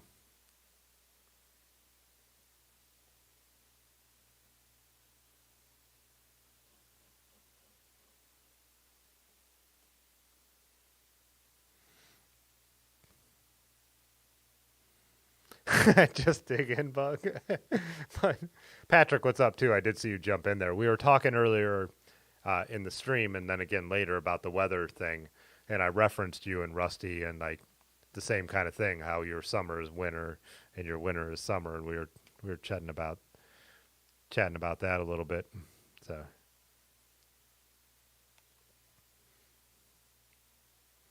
all right, dudes. I think I was thinking like I'll play the members video, go take a leak, and then we come back. But It's already been, I just really did not want to cancel this stream. Like I said at the beginning, we've been trying to schedule this one since Party Size like put us in contact with each other. I totally messed up before vacation and had to reschedule. But then before that, we were just trying to get them together. And the idea really came about back right after the Bike Olympics. So I really didn't want to skip out on it. But I'm also sitting here with a basement full of camping gear that I'm trying to dry out and stuff like that that needs to be cleaned up. And I'm exhausted from 4 days of tent camping as well. So I think I am just going to call it at this time. I think I'm going to put out that mountain bike video we talked about where I tried out Otis's full suspension bike. And then I have that one edited. I just want to voice over it. And then the content I shot on the CNO and Gap Trail. And then try and do a live stream that goes along with that. So